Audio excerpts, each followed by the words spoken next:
तो origin, origin क्या होता है? देखिए कोई भी ऑब्जेक्ट जब हम पीछे हमने सीखा था ट्रांसफॉर्मेशन करना, तो जब भी हम उसको स्केल, रोटेट या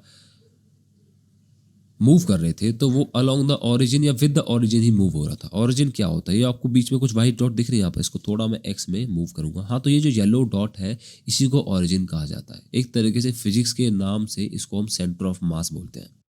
सेंटर ऑफ ग्रेविटी भी कहा जाता है, यानी कि इस पूरे ऑब्जेक्ट का वेट यहाँ पर होगा। और जब भी मैं इसको ऑब्जेक्ट मोड में, ध्यान रखिए मैंने बोला ऑब्जेक्ट मोड में, तो जब भी आप इसको ऑब्जेक्ट मोड में स्केल रोटेट करोगे तो अलोंग द ओरिजिन ही ये स्केल होगा, अलोंग द ओरिजिन ही ये स्केल रोटेट या आप इसको मूव विद द ओरिजिन कर सकते हो।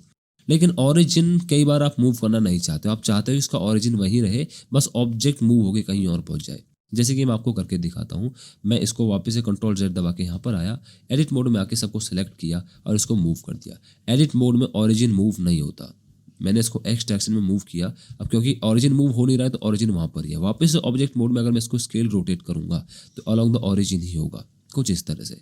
और along the origin he scale होगा, या ओरिजिन की मदद से ही स्केल होगा और ओरिजिन के साथ ही मूव होगा। इसका अपना काम है, इसकी अपनी ज़रूरत है। चैप्टर 2 में, यानी इससे अगले चैप्टर में, सॉरी चैप्टर 3 में इस बात को हम अच्छे से समझेंगे।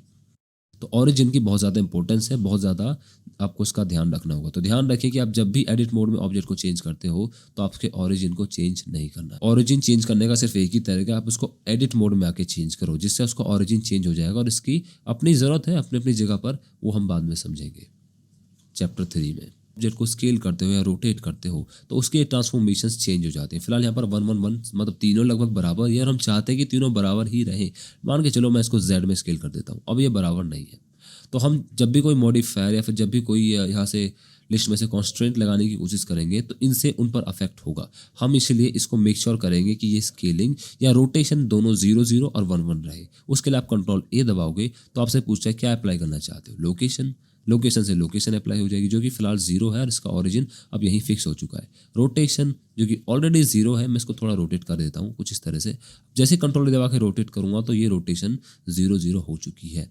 उसी तरह से स्केलिंग के लिए कंट्रोल ए स्केल एक साथ भी कर सकता हूँ और रोटेशन स्केल को भी एक साथ कर सकता हूँ। तो इसकी इंपॉर्टेंस भी काफ़ी ज़्यादा है।